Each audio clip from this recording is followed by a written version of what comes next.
Bien, muy buenas tardes. Gracias a todos los que nos acompañan. En breve estaremos comenzando.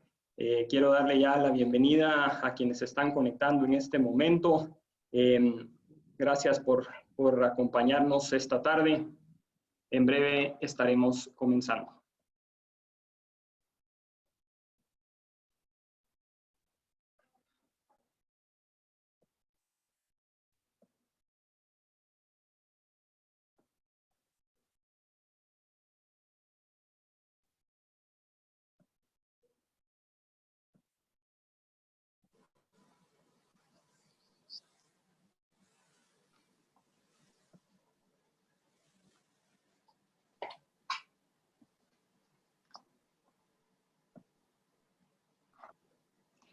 Bien, muchísimas gracias a todos los que nos acompañan esta tarde.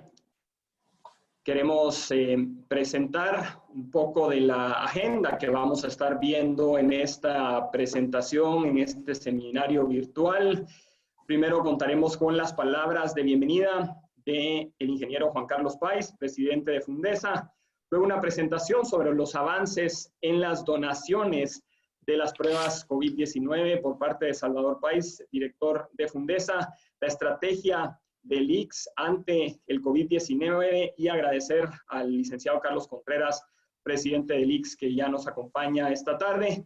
Y luego pues abriremos a algunas preguntas y comentarios en este foro.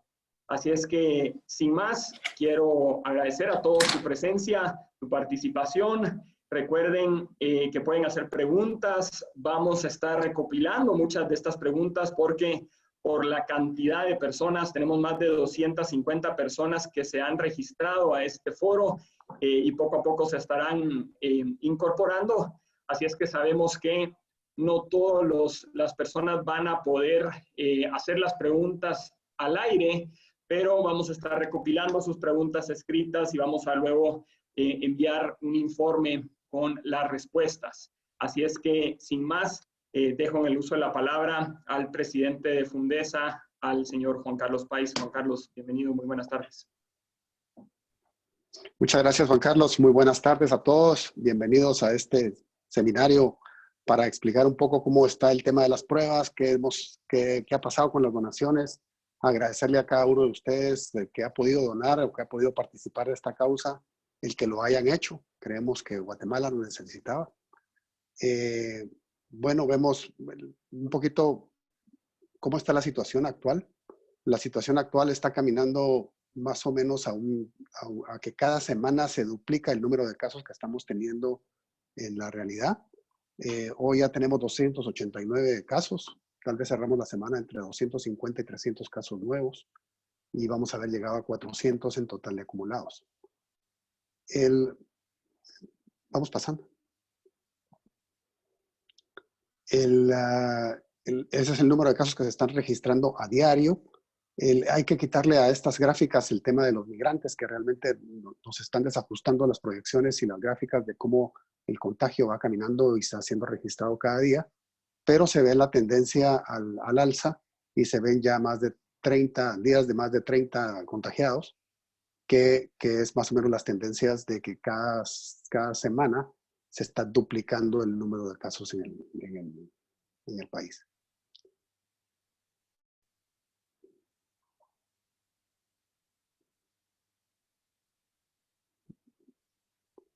Creo que todos conocemos estas gráficas, la tendencia de que sea entre 21 y 50 años, el 70% de los contagiados es por el promedio de la población de Guatemala, el promedio de los contagiados de 36.6 años, y hay un 73% que tienen esa tendencia de ser entre 21 y 50 años, y esa es la distribución que tienen en Guatemala. Pasemos.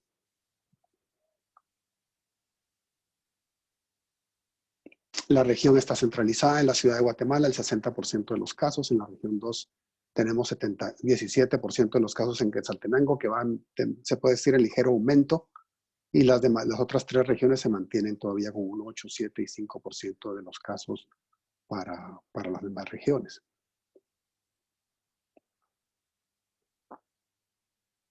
Siguen siendo la mayoría hombres, en un 60% la mayoría de los contagiados están siendo hombres y 40% son de mujeres, solo 7 casos fallecidos, lo que muestra los grandes avances que Guatemala ha tenido en su estrategia para contener el virus. Sí quiero decirles que Fundesa no se ha enfocado en cuándo va a terminar esta pandemia y en qué punto va a ser el punto más alto de esta pandemia o cuándo es importante abrir la economía. Lo que Fundesa se ha estado enfocando es precisamente en saber cuáles son las capacidades que tiene el sistema para atenderlo y dónde puede el sector privado participar si es necesario participar, y dónde puede apoyar con logística o con conocimientos y cómo el sistema realmente da un resultado. Entonces, para eso determinamos cuál era la proyección de casos que podían haber tal vez para el día 100 de contagio. Y en ese día 100 de contagio, nosotros vemos que si se mantiene esa duplicación de cada una de las semanas del número de casos, podemos llegar a tener entre 2,000 y 6,000 casos. Si se aumenta 3 veces por semana, o sea, 3x cada semana el número de casos, podemos llegar a tener 9,000 casos. Y si se da una alza a 4x, que hemos visto países de 5x hasta 10x, podrían ser 12,000 casos. Entonces, nuestro escenario era ver cómo el país tenía la capacidad para hacer pruebas entre los 2,000 y los 10,000 casos que se pudieran dar acumulados. Entonces, con esa expectativa hicimos un planteamiento que se le hemos participado al presidente de la República, se le hemos participado también al presidente Lix, que hoy nos honra con su presencia, y vemos que tiene varios ejes, que es uno, cómo hacemos prevención, cómo mantenemos el distanciamiento social, el tema de las mascarillas, cómo se mantienen los directores y los médicos en buenas condiciones de salud, cómo hay una conciencia ciudadana de estas medidas. Luego, ¿cómo hacemos pruebas inteligentes? Hacer pruebas inteligentes, usamos la palabra inteligente y no la palabra masiva. Entonces, ¿cómo hacemos para que el país entienda que cuando hay un positivo es muy importante la red de contactos con la que estuvo en directo contacto este positivo y poder darle un seguimiento y una trazabilidad a todos los que fueron positivos? Y cuando uno encuentra una comunidad que ya tiene varios casos o que ya se salió de control, uno tiene que hacer ya el cerco sanitario que está haciendo muy bien el gobierno de la República. Y en ese tema de las pruebas inteligentes, estamos viendo cómo podemos hacer pruebas descentralizadamente cerca de las poblaciones, pero mantener una base de datos centralizada.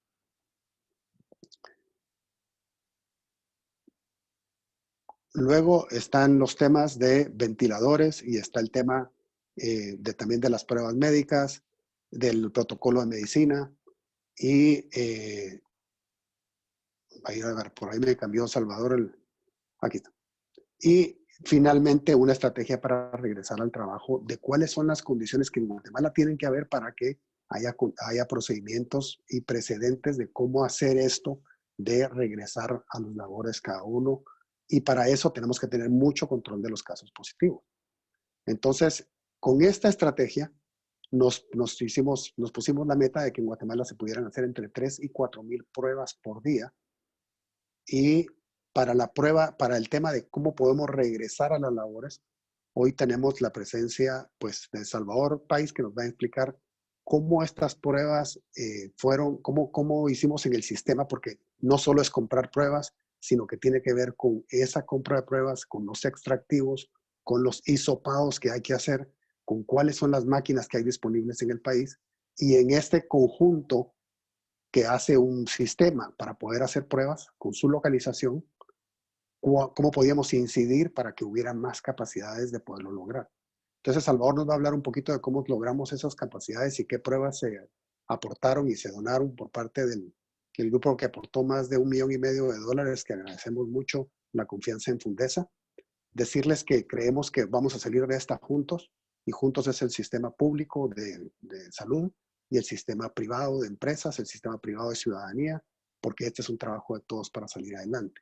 Y más adelante, el presidente del ICS, Carlos Contreras, que nos ha estado apoyando muchísimo y con el que hemos sentido el respaldo de que está consciente de que de regreso tiene que ser de mucho porcentaje de apoyo de parte del ICS y que nos va a presentar esa estrategia. Por favor, Salvador, puedes caminar un poquito con las pruebas.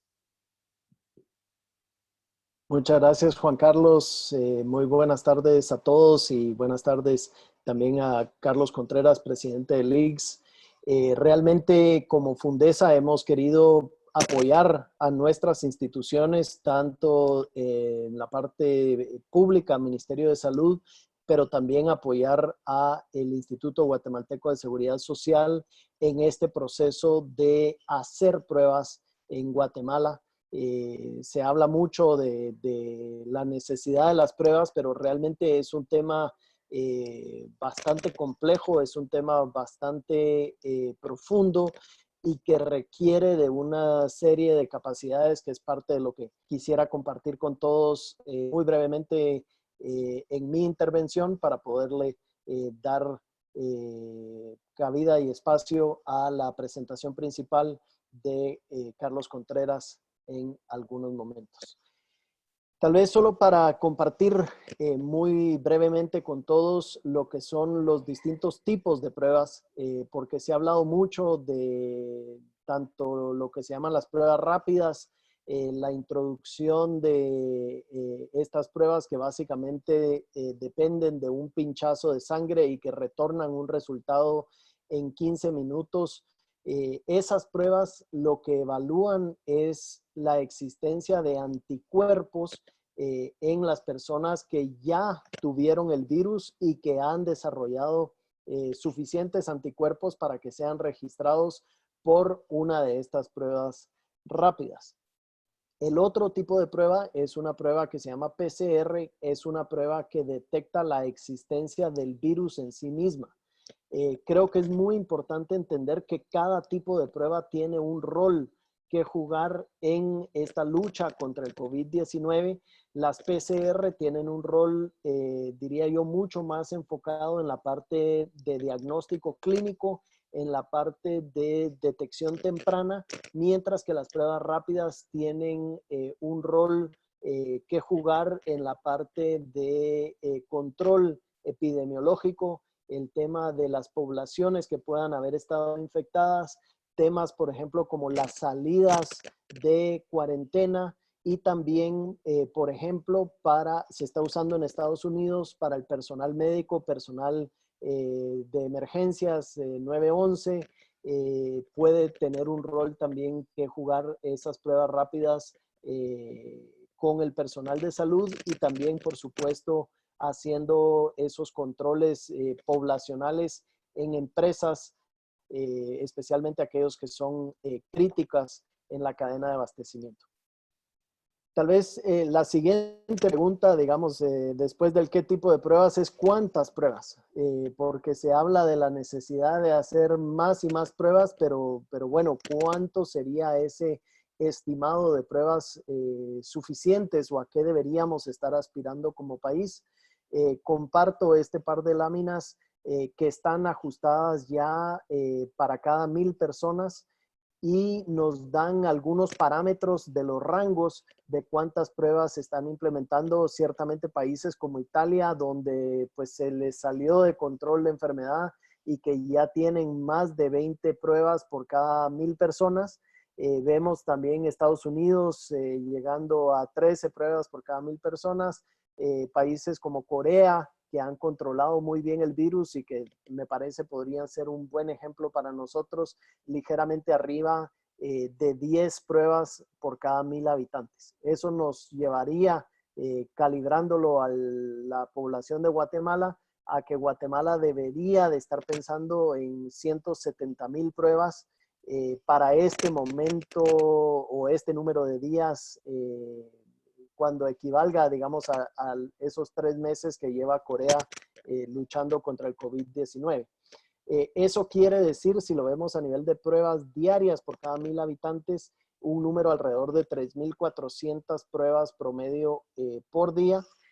Países como Taiwán han logrado controlar el virus con aún menos pruebas, pero eso sí, teniendo un manejo muy proactivo de esa búsqueda y esa trazabilidad de los contactos positivos.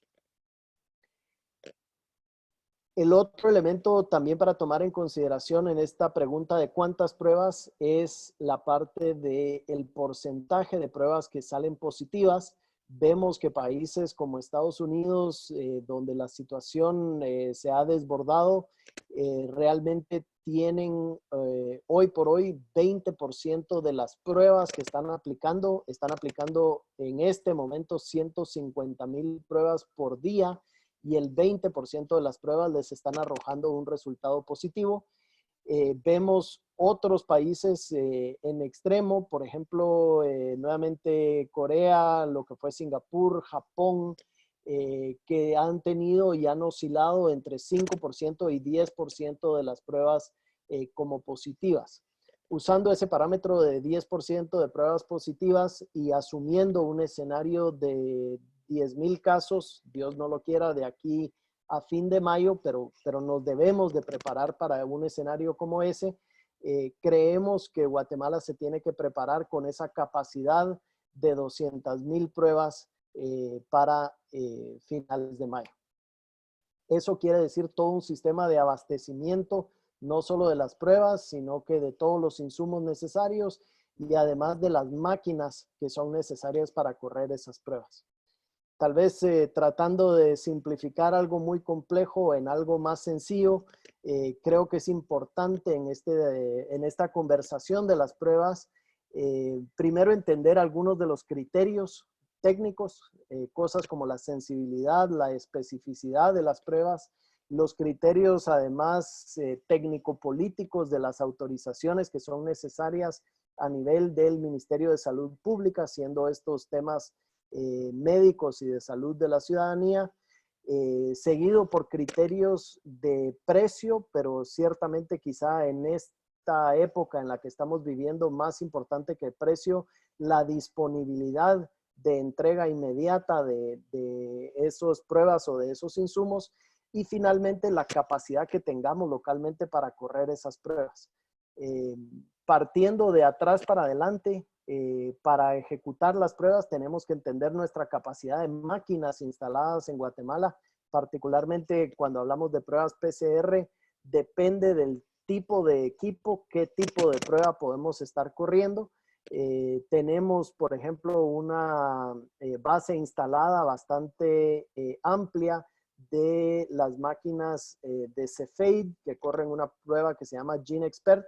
Sin embargo, ahí lo que nos ha estado complicando más bien es el tema de la disponibilidad de las pruebas y que se nos entregue esas pruebas.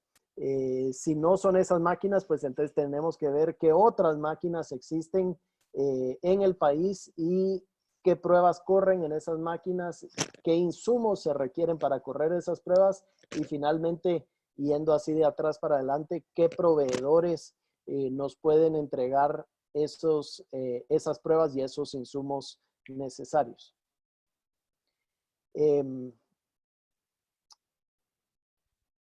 Contarles que en nuestro análisis hemos hecho un análisis bastante exhaustivo de esas opciones.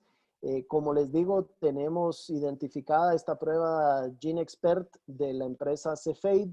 Hemos hecho ya inclusive una serie de acercamientos directamente con el corporativo en Estados Unidos y con el corporativo que también tienen en Francia.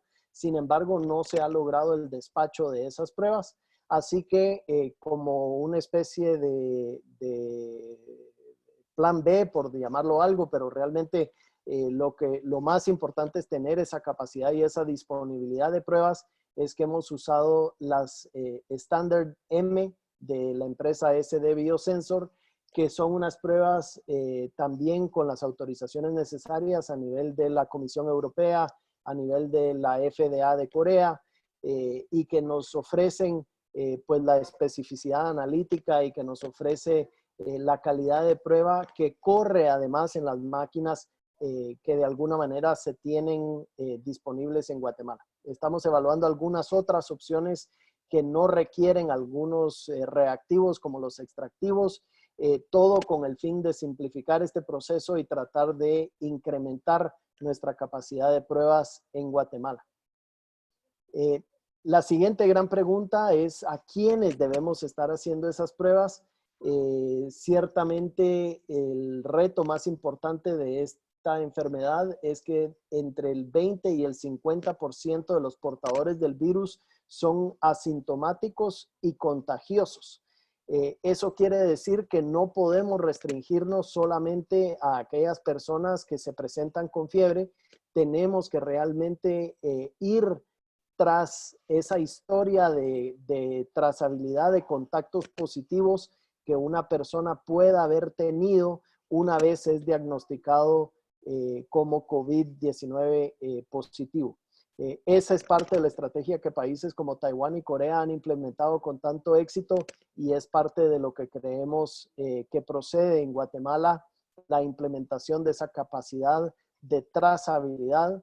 Y eso lo que quiere decir a su vez es tener alguna capacidad logística de ir a hacer el levantamiento de muestras en los lugares remotos, ir a hacer levantamiento de muestras, por ejemplo, inclusive a domicilios, a las familias de los colaboradores, por ejemplo, que resultasen positivos, para poner algunos ejemplos. Creemos que eso es extremadamente importante para adelantarnos al virus y adelantarnos a esta enfermedad.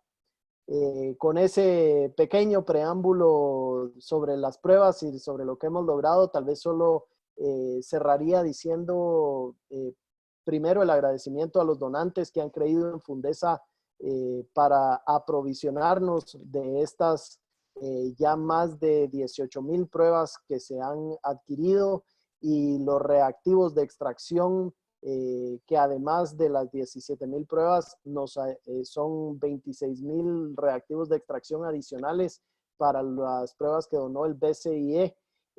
Estaremos apoyando y aportando con donaciones tanto al Ministerio de Salud como al Instituto Guatemalteco de Seguridad Social para asegurarnos que Guatemala tenga esa disponibilidad de pruebas y de todos los insumos necesarios para correr las mismas. Muchas gracias. Gracias, Salvador. A continuación, quisiera dejar en el uso de la palabra al presidente del Instituto Guatemalteco de Seguridad Social, el licenciado Carlos Contreras. Licenciado, muy buenas tardes. Gracias por acompañarnos. Bienvenido. No sé si quiere poner su presentación o si quiere hacerlo a viva voz, como usted prefiera. Vamos a poner una presentación. Muchas gracias.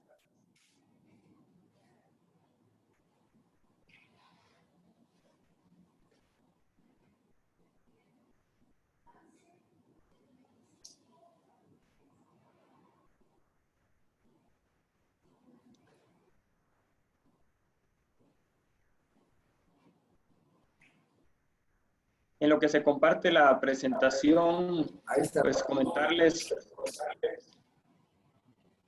comentarles que estamos transmitiendo esto y que muchas de las preguntas también vamos a poder contestarlas a través de las redes sociales con el hashtag Unidos por el Desarrollo. Ahora sí, ya tenemos en pantalla la presentación. Si le da solo para presentar, ya se puede poner más grande.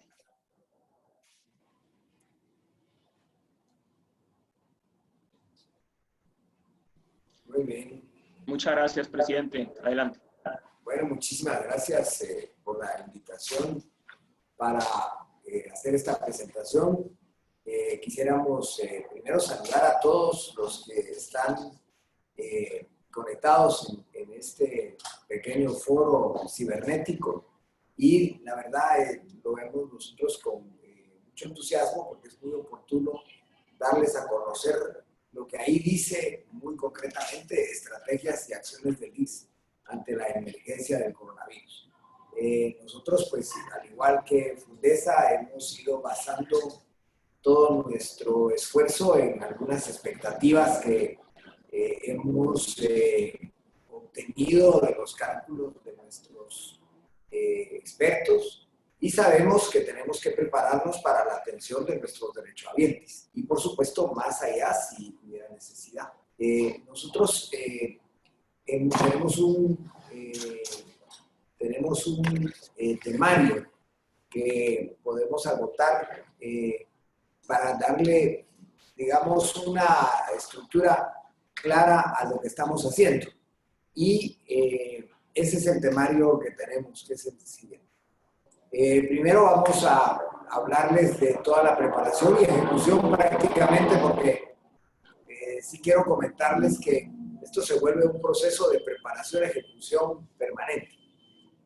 Primero quiero comentarles que para todo esto nos hemos preparado con protocolos y manuales de atención.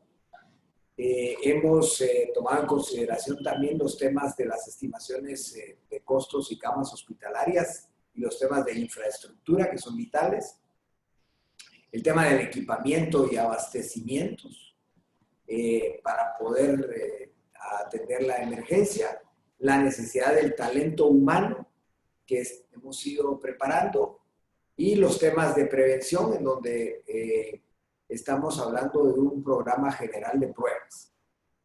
Todo esto es un proceso que ha sido adoptado por la Junta Directiva, los lineamientos, las grandes acciones y, por supuesto, también a propuesta muchísimo de nuestra administración, de nuestra gerencia y conjuntamente hemos ido impulsando todo este proceso. Hoy me iban a acompañar la gerente, el subgerente de prestaciones de salud, pero andan muy activos en todo este esfuerzo de trabajar la emergencia, así es que les voy a suplicar que los perdonen. Entonces vamos a ir desarrollando este protocolo, este temario rápidamente para ir llegando a la información que queremos hacerles llegar. Primero los temas de protocolos y manuales de atención. Los protocolos y manuales. Los protocolos y manuales de atención, queremos comentarles que lo primero es que se constituyó y se nombró una comisión de crisis de atención al coronavirus. Y esta comisión fue constituida por las altas autoridades administrativas, no solo del ICS, sino también de las distintas unidades que van a tener a su cargo llevar la solución del tema, a tratar este tema, y un conjunto de epidemiólogos y de infectólogos de la institución, que afortunadamente contamos con ellos, que generaron un documento general de estrategia de atención que contiene todos los protocolos y manuales. Nosotros vamos a enviarles este protocolo para que ustedes lo puedan ver, este documento. Y a partir de ese documento es que hemos generado todo un proceso de difusión y capacitación en toda la institución para que estemos preparados. Voy a mostrarles algunas líneas generales del documento, del Plan Institucional de Preparación y Respuesta ante el COVID-19. Me voy a ir de una vez a las estrategias. Primero, la conformación de la comisión de crisis. Después, el establecimiento de hospitales centinelas para la atención del coronavirus. El establecimiento de referencia de unidades médicas a hospitales. Después, el fortalecimiento de las unidades médicas del Instituto para la prevención, contención y respuesta ante el coronavirus. El desarrollo de planes de capacitación dirigidos a personal médico, paramédicos, servicios de apoyo administrativo, a todas las unidades del Instituto, porque en efecto es importantísimo que todos estemos al corriente y con, digamos, los instrumentos necesarios para que ellos puedan estar en la mejor disposición de atendernos. La conformación de capacitadores locales para la réplica de todos los temas de prevención, de contención y respuesta. Tenemos un plan de comunicación que ha estado muy activo. El día de ayer tuvimos la oportunidad de escuchar la presentación ante la presidencia. Mañana la Junta Directiva va a conocer los avances del plan. Tenemos la definición de procedimientos específicos para alerta, alarma, muestra, diagnóstico, tratamiento, manejo pues, fea la palabrota ahí, de cadáveres. Pero la idea es que estemos preparados integralmente, ¿verdad? Notificación obligatoria vía telefónica al Departamento de Epidemiología del Ministerio de Salud Pública y Asistencia Social y el envío de pruebas para la confirmación de casos sospechosos al Laboratorio Nacional de Salud, acompañado de fichas epidemiológicas de infecciones. Y en este tema, pues, hablar de la coordinación que se ha ido tratando de llevar con el Ministerio de Salud Pública como entidad rectora. Elaboración de planes de contingencia por parte de las unidades, actividades de supervisión para verificación del cumplimiento, directrices guiadas y fortalecimiento de la capacidad de respuesta de nuestros laboratorios y los laboratorios de los hospitales centinelas. Son los grandes temas estratégicos. Tenemos algunos algoritmos que nos muestran el sistema de procesos que deben seguirse desde que hay una detección hasta, digamos, todo lo que implica la atención de nuestros pacientes. Otra, por favor. Todo eso va a ir en el documento que les vamos a aportar. Igualmente, todo lo que tiene que ver con los niveles de material de protección de los equipos, clasificados en leve, en una exposición leve, exposición alta y exposición grave. De manera que los kits de protección de nuestros profesionales y de nuestro equipo paramédico, pues está disponible, se han ido haciendo adquisiciones, pero también tenemos muy claro qué equipamiento dar en cada nivel, como lo vamos a ver más adelante, y por supuesto en el momento oportuno, porque son insumos valiosos en la medida que no es tan fácil conseguirlos. También tenemos, les vamos a remitir a ustedes también todo el algoritmo del tratamiento del paciente referido al Hospital Centinela, de manera que lo que queremos denotar es que la infraestructura actual y nuestro personal médico y paramédico cuenta con un norte técnico-científico claro para poder atender la emergencia en cualquier momento. Por favor.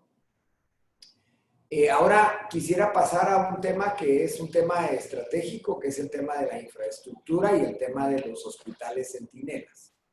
Nosotros, conforme las proyecciones que hemos hecho por nuestros actuarios sobre el comportamiento que podría tener la enfermedad, hicimos un análisis de los 60 días de la enfermedad y allí nosotros sabemos que tenemos que estar preparadas con por lo menos 400 camas para cuidados intermedios y 100 camas para cuidados intensivos. Yo quiero comentarles que, por supuesto, en materia hospitalaria se mide por camas la capacidad hospitalaria que se necesita, ¿verdad?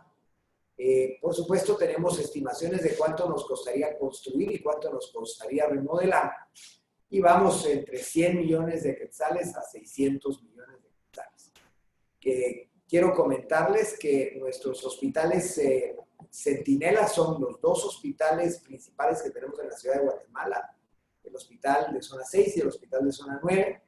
Y tenemos 4 hospitales en el interior de Guatemala, el hospital de Puerto Barrios, el hospital de Escuintla, el hospital de Mazatenango y el hospital de Quetzaltenango.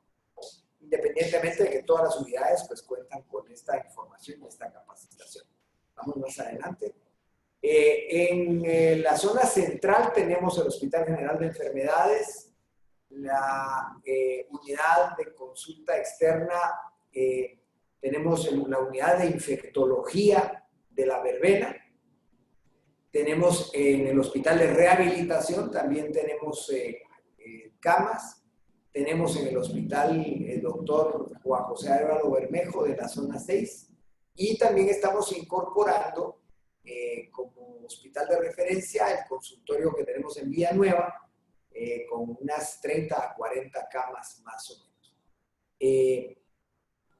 Al interior del país tenemos, bueno, en los hospitales que tenemos en la ciudad de Guatemala vamos a llegar a más o menos unas 200 camas con la unidad de consulta externa de Tecumán que estamos incorporando, donde vamos a tener 27 camas 17 para adultos y 10 camas para pediatría. Y aquí les quiero comentar que es verdaderamente un centro de intensivo. Tenemos la unidad de infectología en la verbena, que le estamos dando una remodelación integral. Ahí vamos a tener una combinación de intensivos con camas de cuidados intermedios. Vamos a tener 36 camas. El hospital de rehabilitación con 31 camas. El hospital Arévalo Bermejo con 57 camas.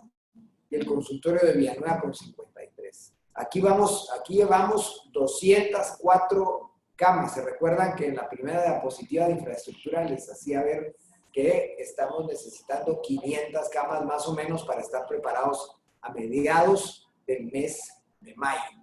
En el interior del país tenemos el Hospital de Escuintla, el de Quetzaltenango, Mazatenango, Puerto Barrios. Tenemos camas en Huehuetenango, Retaluleu. Estamos fortaleciendo San Marcos con Tecunumán y estamos incorporando el consultorio de Chiquimula también. La suma de camas que tenemos en todos estos lugares es, es de 189 camas.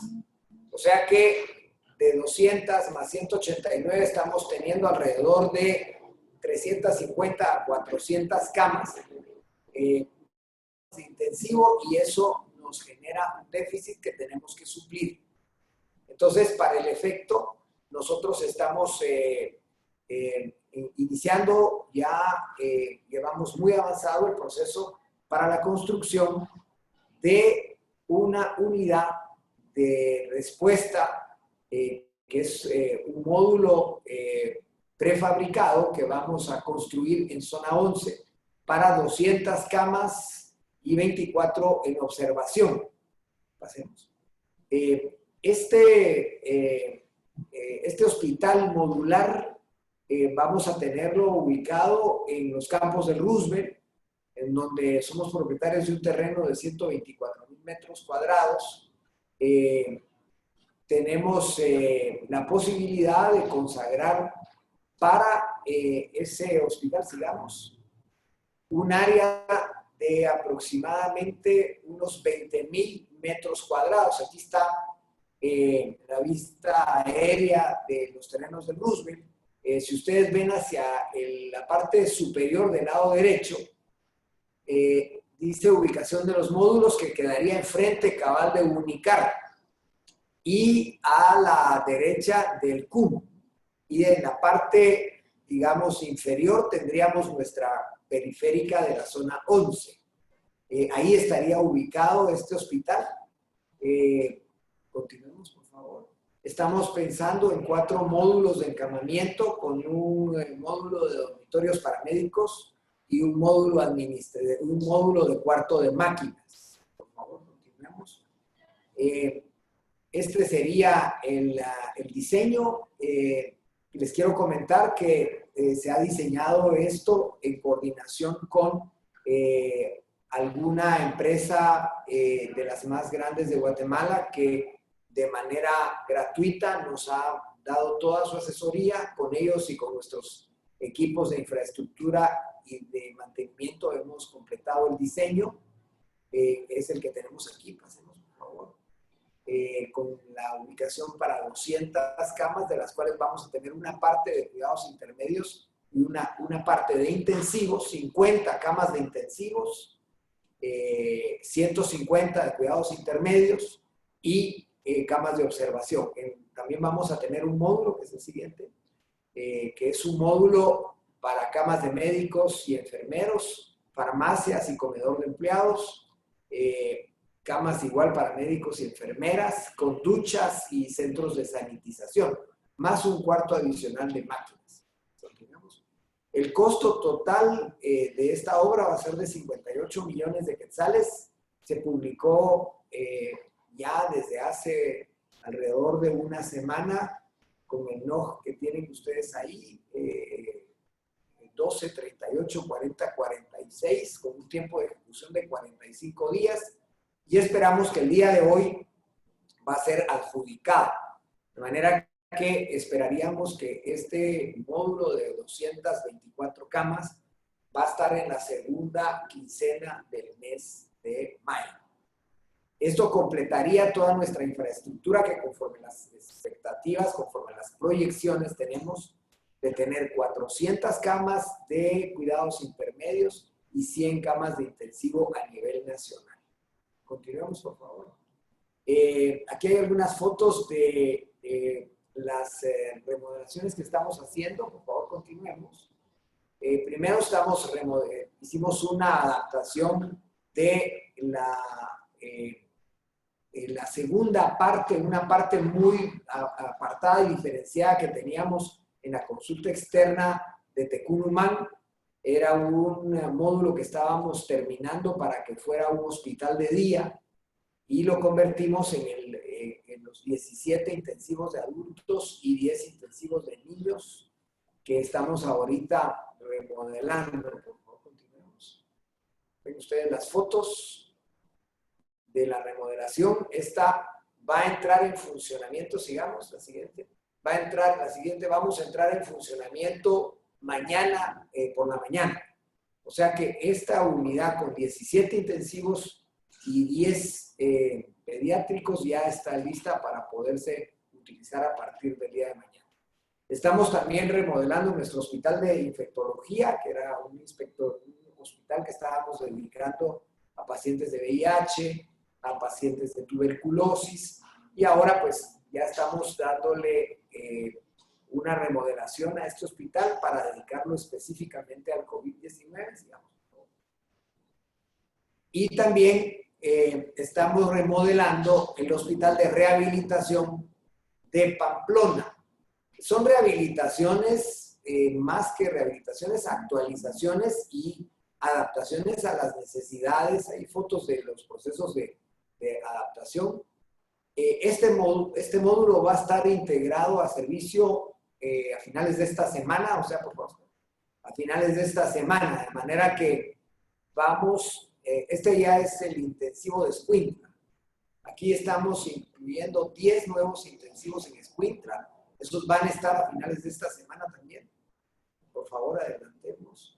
Y estamos incorporando también al servicio de COVID-19 el hospital, el encamamiento que tenemos en Chiquimula. Ese encamamiento es nuevo, no se nos adjudicó a nosotros, sino que al Senaver, que era propiedad de una persona que fue procesada, se le extinguió el dominio del activo y ahí tenemos actualmente nuestro consultorio en 2 niveles, pero en los otros 2 niveles construimos un encamamiento que si hay urgencia lo vamos a poder utilizar ahí. Sigamos, por favor. Y finalmente tenemos, este es en Mazatenango, me parece. Sigamos, por favor.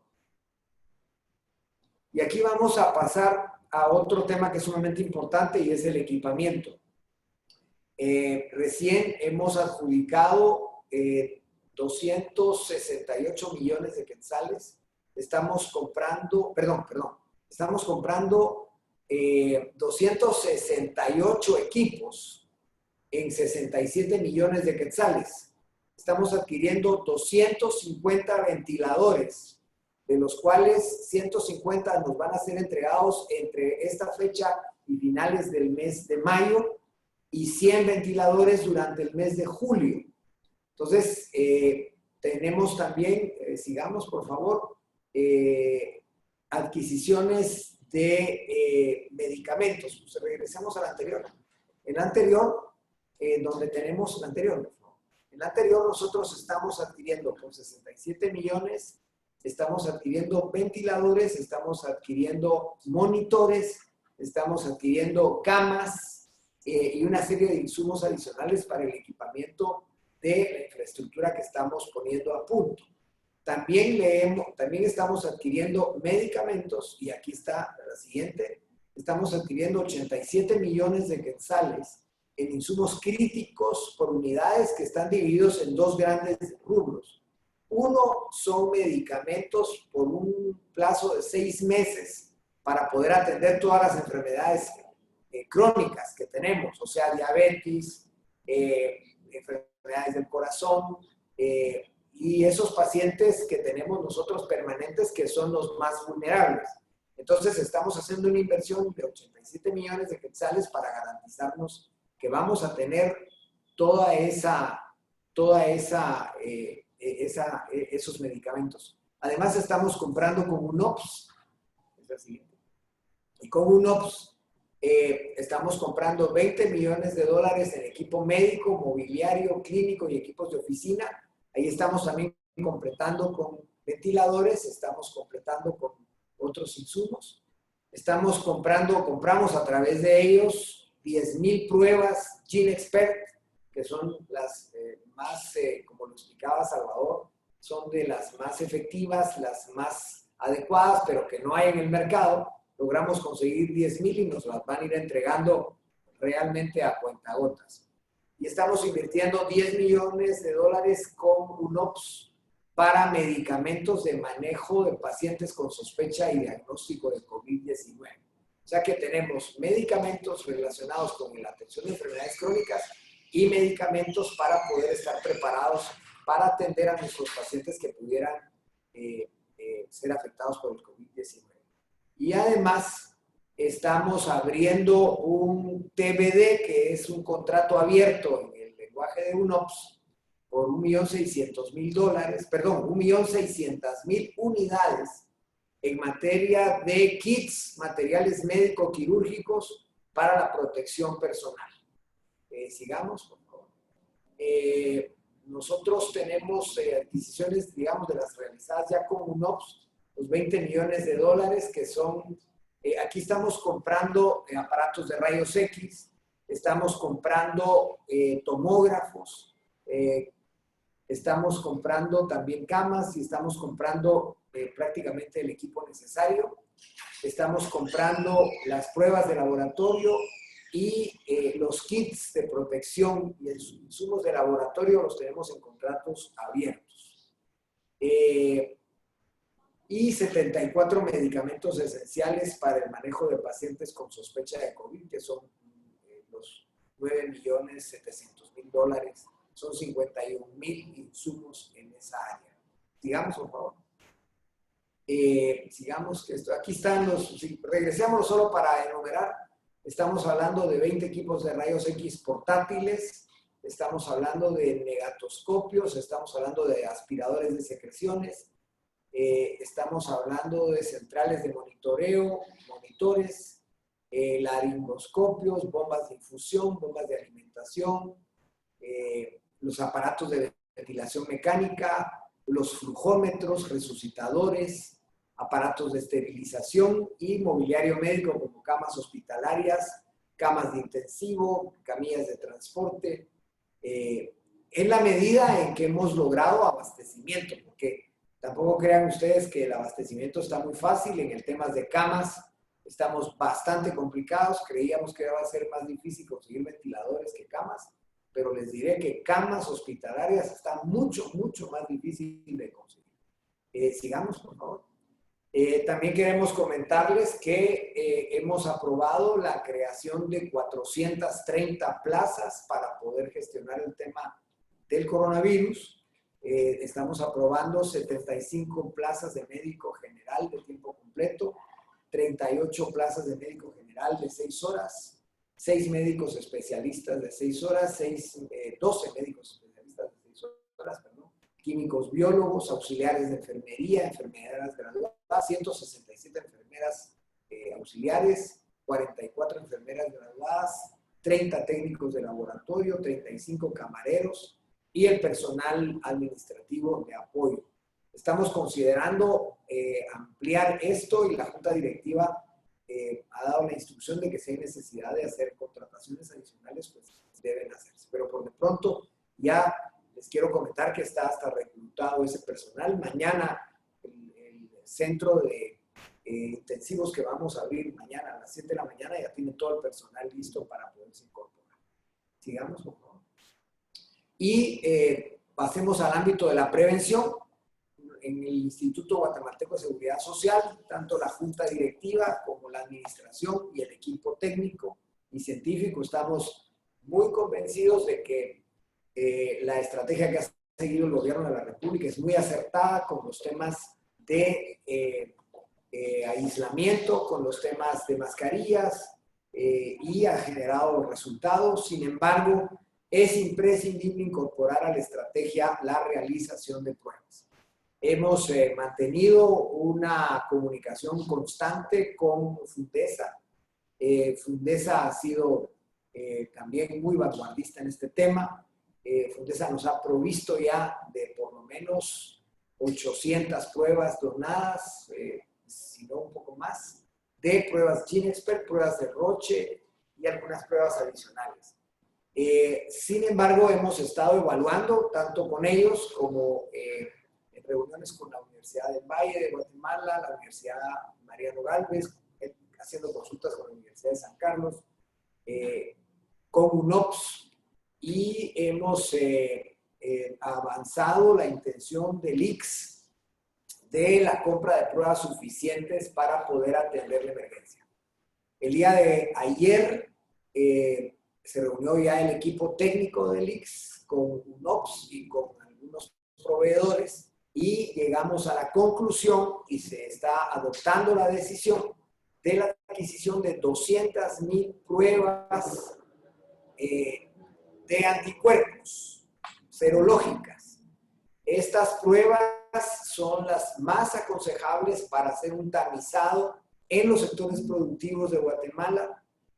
Son pruebas que al hacerse son de sangre, son muy prácticas, muy rápidas, como una prueba de diabetes o una prueba de embarazo, y sí nos da con certeza aquellas personas que puedan estar contaminadas, que puedan ser positivas, y también nos da certeza con aquellas que ya les pudo haber dado por la producción de anticuerpos que pueda tener el cuerpo.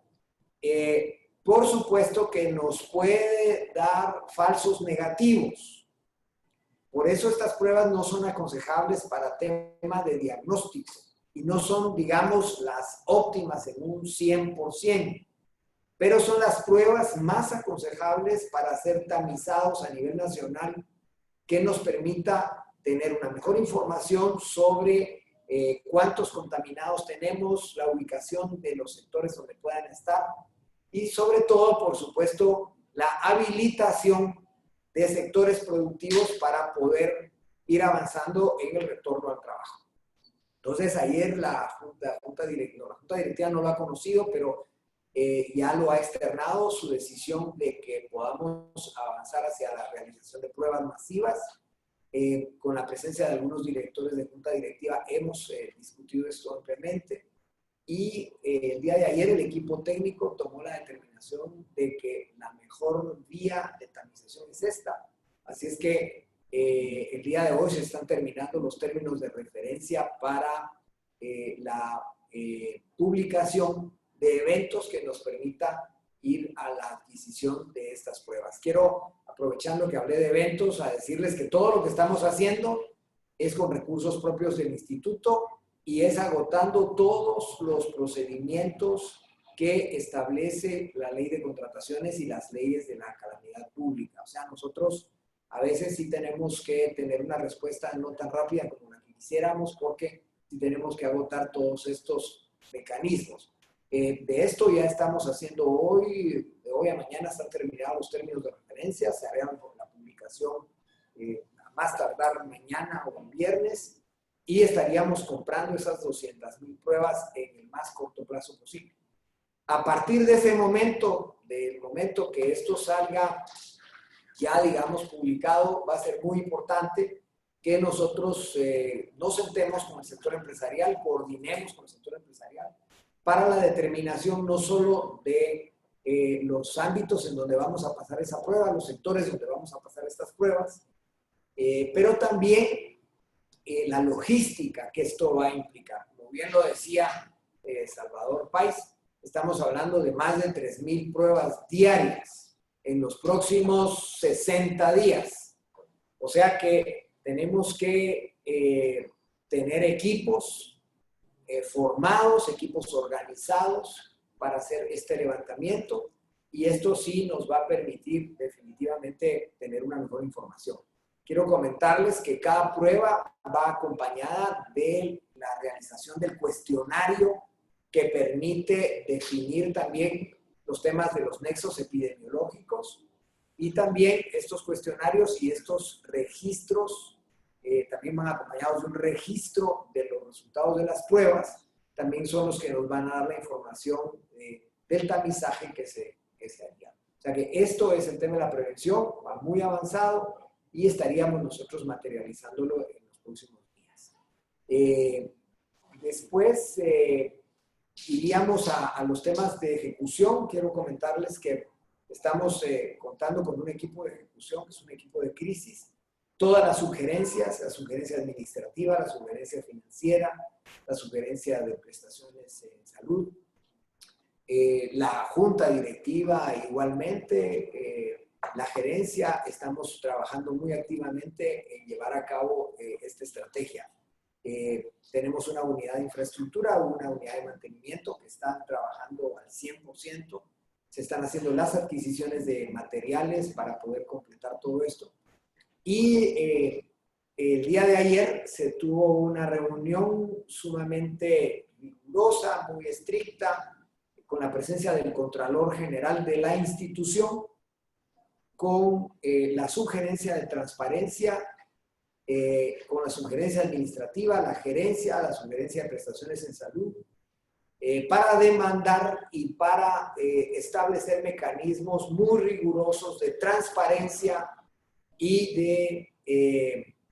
de honradez en el manejo de todos estos recursos.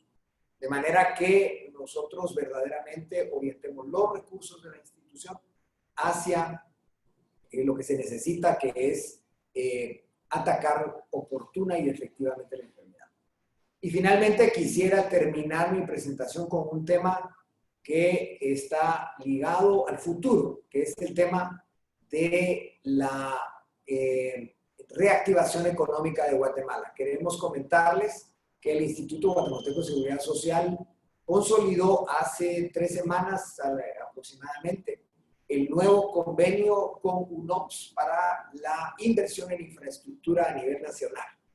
Es un convenio por $434 millones y va a implicar la construcción de 4 hospitales en el interior de la República: Jutiapa, San Benito, Petén, Cobán, Santa Lucía, Cochumalguapa, terminar el hospital de Coatepeque y 4 hospitales en la ciudad de Guatemala, uno de alta cirugía y especialidades, uno de ginecobstetricia, uno de pediatría y un hospital general. Lo que está haciendo la Junta Directiva del Instituto Guatemalteco de Seguridad Social es trasladando los 3,000 millones de quetzales de economías que hemos tenido en los últimos 3 años con UNOPS, trasladarlos inmediatamente a UNOPS para que podamos en los próximos 4 años hacer esa inversión de más de 3,000 millones de quetzales, que no solo va a permitir contribuir con la reactivación económica del país, sino salir fortalecidos de la crisis en materia sanitaria, con modelos, por supuesto, novedosos que está el ICS poniendo en marcha, de externalización de consulta externa, externalización de servicios contratados, como imágenes diagnósticas y laboratorios, y con un sistema hospitalario de referencia que sea capaz de acoger una ampliación de cobertura a todos los sectores de la República de Guatemala. Entonces, ese es el último, digamos, la última información a Fundesa y a todos los asociados, y por supuesto a nuestro sector productivo, que es a quien nos debemos y a quien queremos servir adecuadamente.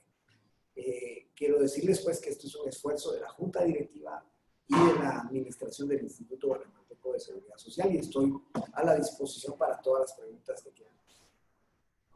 Muchísimas gracias, presidente. Hay 2 preguntas que son recurrentes antes de abrir el micrófono. Para quienes desean hacer preguntas a voz, pueden solicitar levantar la mano, como ya lo ha hecho Marlon Pivaral, y ya les estaremos abriendo los micrófonos. Pero hay 2 preguntas muy recurrentes. La primera es si el ICS va a atender a personas que estén fuera, digamos, del sistema formal o a trabajadores independientes? Y esa es una pregunta muy recurrente. Y la segunda es sobre los respiradores. ¿Cuánto es el máximo de respiradores que se está viendo necesitar y qué equipos ya tienen? Porque los respiradores en otros países ha sido uno de los cuellos de botella más importantes. Por favor, presidente. Bueno, lo primero es que nosotros, por ley, tenemos que atender a nuestros derechohabientes.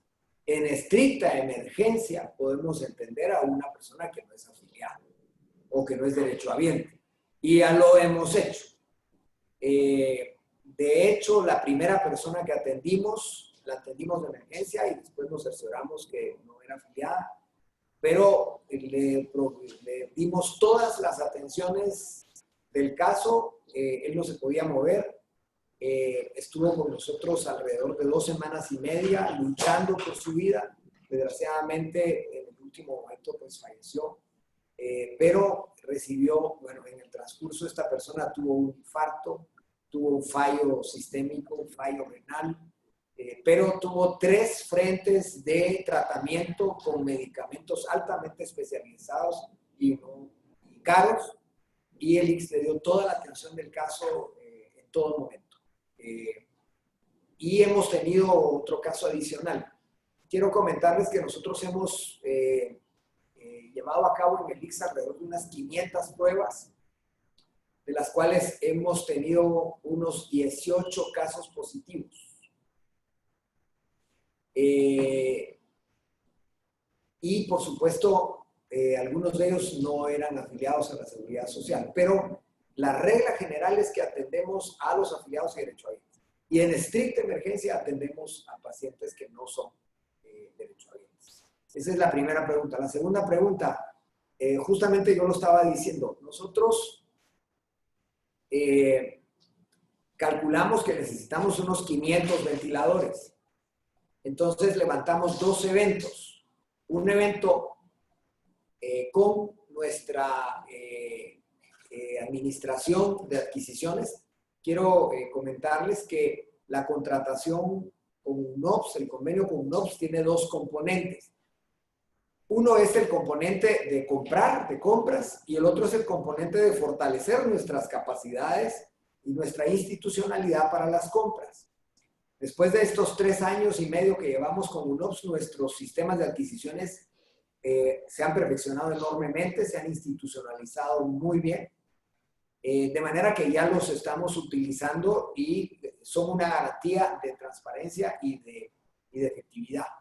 Entonces nosotros, les digo esto porque lo que hicimos fue que hicimos 2 pedidos iguales, uno a UNOPS y uno a nuestros sistemas de adquisiciones. Y con la agradable sorpresa de que terminamos teniendo alrededor de unas 400 ofertas de ventiladores. Y seleccionamos para adquisición inmediata los que nos ofrecían en los plazos más inmediatos. Desde un plazo inmediato donde nos están entregando 7 ventiladores y el resto de aquí a finales del mes de mayo para completar los 150 ventiladores, y el resto en el siguiente mes, otros 100 ventiladores, pero no cerramos la adquisición con estos 250 ventiladores, sino que se quedaron todo lo demás en lo que nosotros llamamos un TBD, un contrato abierto con UNOPS, de manera que si necesitamos más, podemos ir adquiriendo, pero ya en plazos posteriores. De manera pues que el tema de los ventiladores esperamos tenerlo resuelto, ¿verdad? Y esperamos, por supuesto, en la honradez del oferente de que va a entregar en los plazos previstos. Nosotros deberíamos tener antes de fin de mes de abril 50 ventiladores. Muchísimas gracias, presidente. En este momento vamos a abrir el micrófono para 3 preguntas a viva voz. Y por favor, para aquellos que no logremos responder hoy, pues sepan que hay más de 170 personas conectadas. Así es que las excusas del caso, pero estaremos tratando de contestar muchas de las preguntas también en redes sociales. Para comenzar, tenemos a Marlon Pivaral. Marlon, muy buenas tardes. Si solo pues activas tu micrófono, ya estás listo para que te escuche.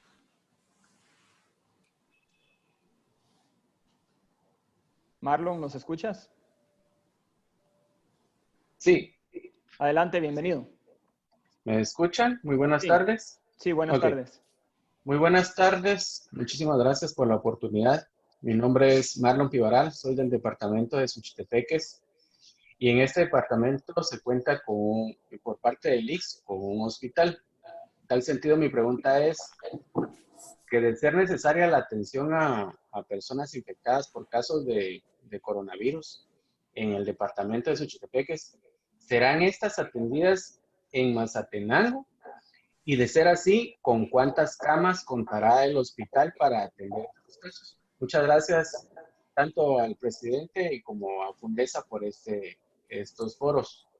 Gracias. Muchísimas gracias, Marlon. Presidente, no sé si quiere tomar dos preguntas más y así las va respondiendo de un solo. Como quieran, si quieren, ¿le respondo de una vez o tomo dos más? Ok, vamos a dar espacio para dos más y así le paso la palabra. Tenemos ahora a Roberto Hermosillo. Roberto, muy buenas tardes. Ya te escuchamos. Muy buenas tardes. Dos preguntas y un comentario rápido. La pregunta, ¿cuántas pruebas de diagnóstico dispone actualmente el Seguro Social y qué tan práctico y fácil va a poder hacerlo? Conozco que son muy complejas y engorrosas la aprobación de la prueba, no digamos la ejecución de tal. Y lo otro, en temas de equipo de protección personal, mis recomendaciones, traten de hacer compras por fuera de Estados Unidos. Estados Unidos tiene una disposición donde todo equipo de protección personal que les involucre y necesiten ellos, lo retiran, no importa quién sea el proveedor y a dónde venga dirigido. Muchas gracias. Gracias, Roberto.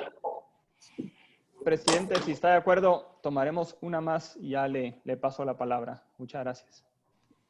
Tenemos ahora a Heidi Chinchilla. Heidi, adelante. Buenas tardes, le escuchamos. Solo tiene que activar su micrófono. Hola, buenas tardes, ¿me escuchan? Sí, adelante. Sí. Ok, gracias. Gracias por la oportunidad y sobre todo gracias por este foro. A mí me interesa mucho saber, sé que no está en el contexto de lo que se ha expuesto, pero me interesa mucho saber cómo se va a manejar el pago de las cuotas patronales y las cuotas laborales en los casos de la suspensión colectiva total respecto a los acuerdos que se ha dado por el Fondo de Protección al Empleo, que el Ministerio de Trabajo y el Ministerio de Economía pues ya están teniendo. El punto es que el hecho generador de estas cuotas es el salario y el salario no se pagará en estas suspensiones. Entonces me gustaría saber cómo se va a manejar. Muchas gracias. Muchísimas gracias, Heidi. Presidente, a la orden, por favor, para las respuestas. Bueno, la primera pregunta, nosotros estamos preparándonos para atender pacientes en el área de Mazatenango, es un hospital Centinela.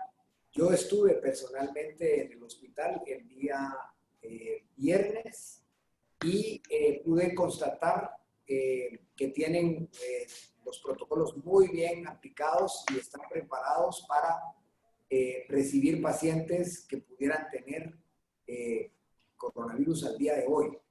Sin embargo, para los temas de encamamiento, ahorita estamos ya en la preparación de un módulo de 27 camas. Nosotros vemos que el área de Suchitepeques tiene muy poca incidencia todavía. Esperaríamos que en 3 semanas estemos listos con 27 camas, especialmente para Mazatenango. Y por supuesto, por eso es que se necesitan alrededor de 500 ventiladores, porque es imprescindible también en su momento dotarnos de ventiladores a ellos y de otros insumos. Al final los ventiladores son una parte, ¿no? De manera pues que sí se atenderían en Suchitepeques, el hospital está preparado, también está listo el hospital de Retaluleu, también está listo el hospital de Escuintla, o sea que tenemos 3 hospitales en donde vamos a poder atender adecuadamente a cualquier paciente que tengamos con COVID-19. En la segunda pregunta, El tema de las pruebas, como lo decía Salvador Pais, es un tema muy profundo, muy complejo, es un tema científico. Por supuesto que nosotros a lo que llegamos es a la aplicación práctica para poder tomar determinaciones, ¿verdad? Y ahí hay pruebas que son de detección del virus específicamente, es como yo lo entiendo, tales como una que se denomina GeneXpert, que es la más competitiva, porque requiere un equipo estándar de alguna manera y además los tiempos de respuesta son de 1 hora. La otra prueba que hay de detección del virus en sí, pues también es muy efectiva, pero estas pruebas que detectan el virus, como bien lo decía, son de laboratorios complejos. Entonces, nosotros tenemos laboratorios que pueden identificar y utilizar las pruebas GeneXpert. De hecho, se armaron 6 laboratorios, 1 en cada hospital Centinela, y podríamos pasar cualquier cantidad de pruebas que se pudieran tener. El problema es que no hay de esas pruebas. Así es que se van obteniendo a cuentagotas y se están utilizando de manera optimizada, como bien lo ha señalado también el organismo rector, que es el Ministerio de Salud Pública, en aquellos pacientes que tienen una sospecha de infección, tanto por los nexos epidemiológicos, o sea, las relaciones y juntas que haya tenido, como los síntomas.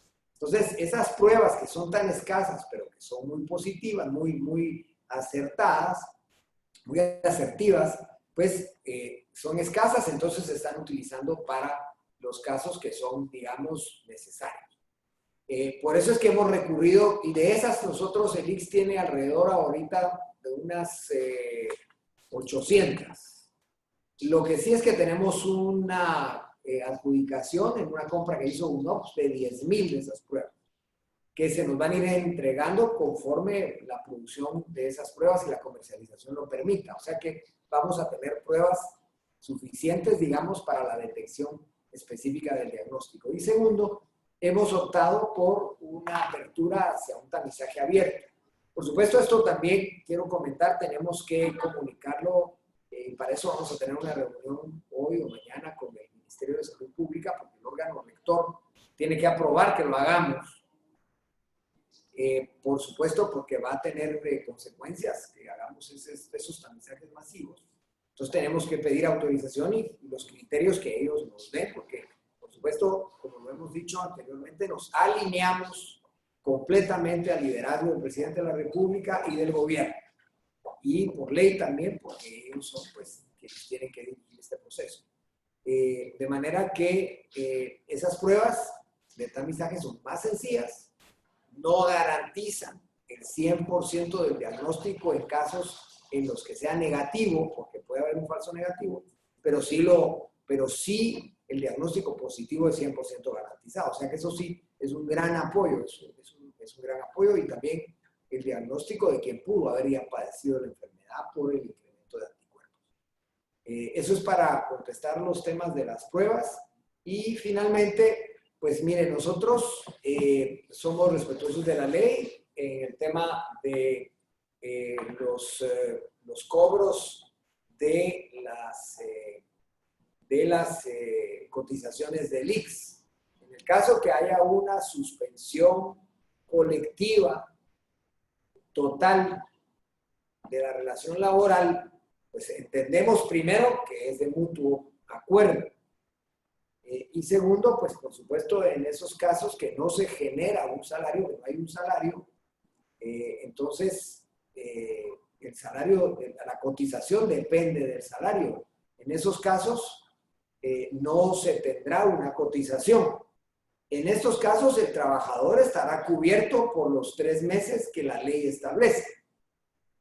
Pero pasado ese plazo ya no tendrá cobertura si sigue en esa situación. Y por supuesto que no va a tener esos meses de cotización que le vayan a contar para la preparación de su pensión. Pero el trabajador sigue siendo un afiliado. Ahora, por supuesto, cuidado con los fraudes, ¿verdad? Perdone que se lo diga, porque yo sé que la persona que lo preguntó es muy honorable y hay mucha gente honorable, pero hay gente que no lo es.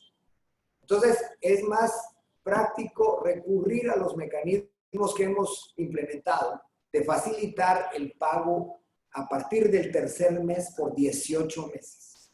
Que eso le va a permitir que usted pueda tener a sus trabajadores cubiertos y va a permitir que usted pueda apoyarse para hacer esos pagos de rotación. Muchísimas gracias, presidente. Para ir concluyendo, no sé si alguno de los panelistas tuviera algún otro comentario adicional. No, solo agradecerles a todos la atención y al presidente del ICS el amplio cobertura que nos dio sobre lo que está haciendo el ICS. Esperamos estar preparados para esta pandemia en el país y las empresas necesitamos muchísimo de la cobertura de los trabajadores, de la conexión en este protocolo para tomar muestras, para saber cómo está la cadena de logística, especialmente la cadena de logística de medicinas y la cadena logística de alimentos. Necesitan entender cómo conectarse con el ICS, cómo tomar las muestras y cómo saber que las poblaciones que están laborando tienen las capacidades para poder seguir.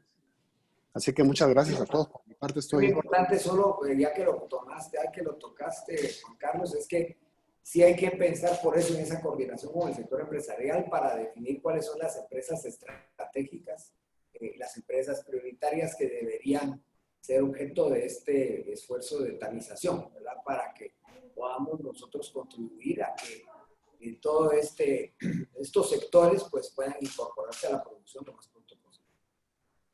Gracias.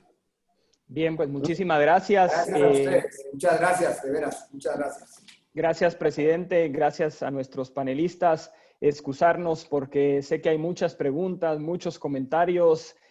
Tenemos más de 172 personas conectadas, así es que pues agradecerle a todos quienes nos siguieron en esta transmisión, en esta conferencia virtual.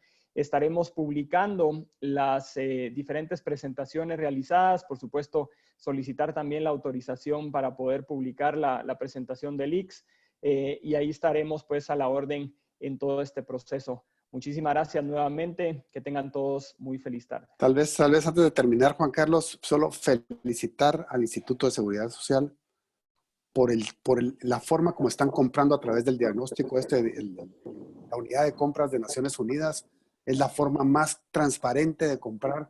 Es una entidad internacional que tiene bastantes medallas de transparencia y creo que el haber dado ese paso es un paso para toda Guatemala. No quería que termináramos esta reunión sin felicitar al instituto por ese paso. Es un paso de transparencia y es un paso que da confianza de que las compras se están haciendo a la legalidad.